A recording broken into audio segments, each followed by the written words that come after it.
fais que tomber sur des publications de l'île de la Tentation. Ça m'a donné envie de participer à l'émission. Alors que je ne suis pas en couple. J'ai rien à tester, tu vois. Et du coup, il me resterait le rôle de tentateur. Et vous avez pas l'air d'accord avec ça. Et du coup, j'ai une autre option. Je voudrais être une sorte de joker. Une sorte de détentateur. Là, pour solidifier les couples, tu vois. Non, mais en plus, je ferais une bonne action, quoi. C'est 1 minute en date avec une meuf en couple. Avant qu'elle me lâche, il faut que je retrouve mon mec. Et moi, fier de moi, je suis là pour ça. Si je peux servir. Et c'est gentil. Oh, t'inquiète, c'est un sketch. Hein. Je me trouve frais en vrai. C'est pour le sketch.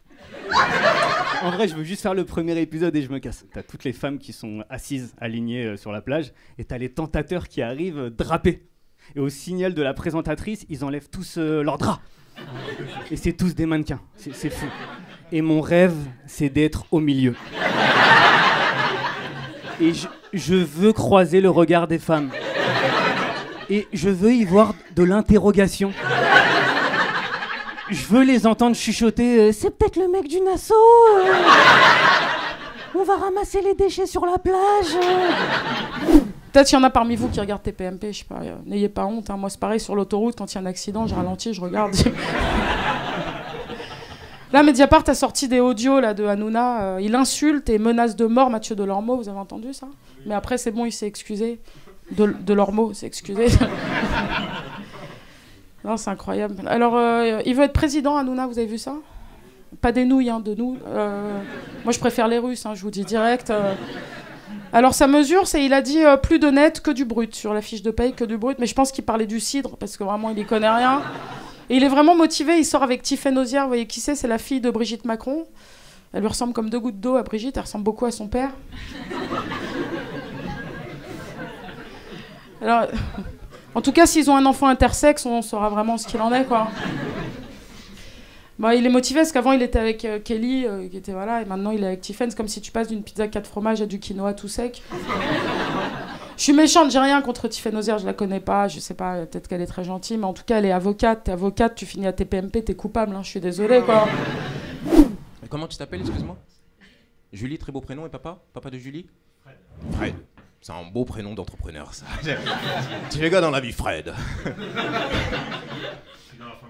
C'est cool, ça tu répares les PC? Je suis vraiment trop con, moi, sur la tête. T'es dans l'informatique, tu répares les ordi, ma gueule? Tu vends pas des bigots? Influenceur, c'est pas facile, parce que tu sais, j'essaie de faire des trucs, j'ai fait influenceur, après j'ai fait le stand-up et tout, et le stand-up, je vous jure, c'est pas facile. En vrai de vrai, tu sais, des fois, je joue dans des chichas. Non, c'est lugubre de fou, les chichas. Je vous jure, t'es en train de jouer dans le... Je vous jure. Une autre fois, j'étais là comme ça, posé, je clash un mec comme toi, mon gars, tu vois, il se lève, il dit excuse-toi. C'est une singerie de fou, frère. Et je me suis excusé de con. Ou pire, dernière anecdote, chicha, je suis là, je fais mon truc, ça marche pas trop, c'est bof, c'est bof. Il y a un ancien, il se lève, petit, sors de scène, petit, sors de scène. C'était mon père, ma gueule, c'est ça la vraie singerie dans le truc, frère. Il m'a dit sors, dégage de là, c'est une dinguerie de fou. Et tu sais, des fois le stand-up ça marche, tu vois, c'est cool. Des fois ça marche pas, comme tous les projets, tu vois. Genre en mode, des fois, exemple, vous Fred, des fois il y a des ordis, vous réparez, ça marche. Des fois il y a des ordis, c'est chaos, tu vois ce que je veux dire. Il y a de l'eau, vous mettez le riz, bref, tu vois, des fois ça marche. Non mais en vrai, tu vois, des fois il y a des projets qui marchent, il y a des projets qui marchent pas. Et j'ai remarqué un truc, tu sais, quand ça marche, on te le fait savoir, tu vois. Genre exemple, genre tu marches, je sais pas, tu fais une bonne vidéo, des bonnes études, etc. Ça marche, on vient, on te dit ah frérot c'est lourd et tout, ça pète, franchement bravo. Et t'as vu quand ça marche pas, on te le dit pas, mais on te dit cette fameuse phrase de ça va aller. Et j'ai le mort parce que qu'est-ce que t'en sais, fils de pute? S'il faut, je vais me suicider après ma gueule. Non mais c'est une singerie, le ça va aller. Genre tu décides pour moi. Tu sais, j'ai jamais vu un médecin dire j'ai le résultat de votre cancer, monsieur. Ça va aller. Non, c'est pas vrai. Eh, regardez cette vanne, hein. Je l'ai écrite tout à l'heure, je crois que je vais l'enlever en vrai de vrai, non? Levez la main si elle est drôle.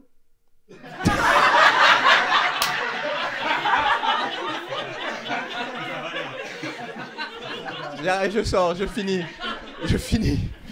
Le stand-up, moi je suis à ça d'arrêter, la vie de mère, je suis à ça d'arrêter le stand-up. Je suis à ça de faire un sac, aller dormir chez Nasdaq si je m'en bats. Et je suis prêt à tout pour percer, je suis prêt à mettre enceinte Asia, la vie de ma mère. Et je suis prêt à Seus Pacheco, j'en ai rien à foutre, je vous jure.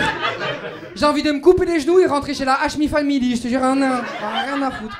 Un live d'Adèle Laurent, j'arrête l'humour. Ma vie, c'est quoi ça, l'humour? On est à 23h dans des caves. C'est une heure pour Ken, ça, c'est pas une heure pour... Ah non, j'en ai rien à foutre, les nains, ils visent une carrière. Une carrière, j'en ai rien à battre, la vie de ma mère. Dans 2 mois, j'ai plus de chômage, j'arrête. Je vais retravailler. Je suis gazé, je vais aller m'en faire un, ça y est, j'ai trop parlé. Là, j'ai la boco. Oh là là. Passez un bon moment, vous. J'en ai rien à foutre. Ça y est. Avant, il y avait des vrais débats dans la société. On parlait de la découverte de l'Amérique et tout. Maintenant, il y a un débat, je sais pas si vous avez vu en ce moment là, il y a un vrai débat sur TikTok. Sans humain contre un gorille qui gagne. Mais c'est quoi ce débat de fou là? Non, moi, je pense qu'on le nique. En vrai, je devrais enlever on. Parce que j'ai peur des abeilles, moi. Et j'ai plus envoyé les autres. Je te jure, mais en plus, il est en voie d'extinction. Pensez à lui un peu, le gorille. Vous vous rendez compte ou pas? Il est en voie d'extinction, on veut le niquer. Imaginez le gorille à TikTok. Il tombe, oh, il y a 100 mecs qui te cherchent, voilà, vraiment. Waouh. Imagine le pire, en plus, si on se bat contre lui, il y aura des morts, malheureusement, dans les sangs. Faut être courageux, tu vois.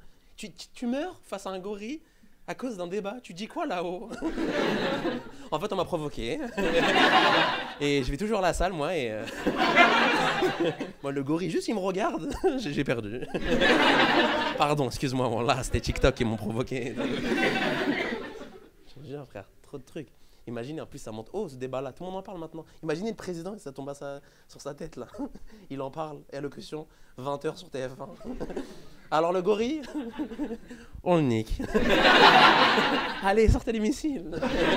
Le cinéma français, c'est une multitude de films racontés par Pierre Ninet. Je suis allé au cinéma voir Le Comte de Monte Cristo avec Pierre Ninet. Les pubs avant, c'était Pierre Ninet. J'ai commandé du popcorn, c'est Pierre Ninet qui m'a servi dans le... Il est partout, Pierre Ninet. Laisse un peu bosser Paul Mirabel, bordel. Je me suis fait contacter par l'association de Omar Sy et Hélène Sy. Je ne sais pas si vous connaissez, c'est que du bonheur. Ouais, ceux qui captent pas, vous inquiétez pas, vous êtes toujours avec nous. En gros, c'est une association qui vient en aide aux enfants malades qui peuvent pas sortir de l'hôpital. Ok, donc toute l'année, il y a des événements qui sont organisés pour divertir les enfants. Donc le concept, il est assez simple. Ils font venir des stars pour divertir les enfants. Ok, là c'est normal. Hein, je vous perds sur le mot star et je vois dans les yeux de beaucoup, dont mon Albanais préféré, pourquoi ils t'ont appelé toi. Bon, dans ma tête, I'm a star, I'm shining like a diamond, you know. Donc j'y suis allé, tu vois, genre,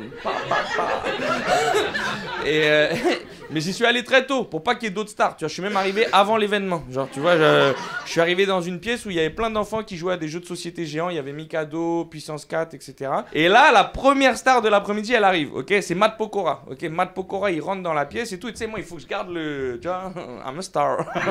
Donc je le regarde au loin, je fais, collègue. Et vous savez, en un instant, la vie, elle peut vous remettre les pieds sur terre parce qu'il est arrivé à côté de moi, il m'a dit t'as quoi comme maladie? Allez, merci beaucoup, c'était tout pour moi. Mais c'est vrai que je suis connu parce que j'ai participé à une émission il y a plus de 20 ans, les amis, en 2002. C'est passé à la télé, ça a été vu par des millions de téléspectateurs. Love Story. Ouais, réaction de bâtard. Ouais, bah vas-y, fais la Corée, vas-y. On est en roue libre. Et souvent, les gens ils me disent ouais, Loana, on se souvient. Rien à voir. J'avais pas pied dans la piscine à l'époque. Ceux qui rigolent, ils ont la référence. Je vous dis la vérité. Je vous dis la vérité. Non, moi, rien à voir. J'étais dans le 2, moi. Et puis souvent, les gens ils disent ah, mais on. Parce qu'il y a des gens qui sont jeunes dans la salle et donc des fois ils n'ont pas la référence. Ils me disent ouais, ça consiste à quoi? Donc j'aime bien faire une petite comparaison. Donc je leur dis bon, pour te comparer, donner une idée, c'est un peu comme le confinement, mais 20 ans avant. Je vous explique. Vous vous souvenez du confinement? Vous avez été enfermés, ben nous on a été enfermés. Vous avez grossi, j'ai grossi. Ok. Vous aviez eu le virus, on a eu Affida Turner. Voilà, moi, souvent, je pense au producteur qui a créé ce concept il y a plus de 20 ans. Tu sais, je me dis quand même, c'est un génie. Parce qu'il y a plus de 20 ans, 2002, il n'y avait pas les réseaux, il n'y avait pas la technologie qu'on a aujourd'hui. Mais quand même, ce mec-là, il a eu l'idée d'envoyer 10 cotorep dans un loft. Et je vous assure, hein, ils sont tous devenus riches. Tous.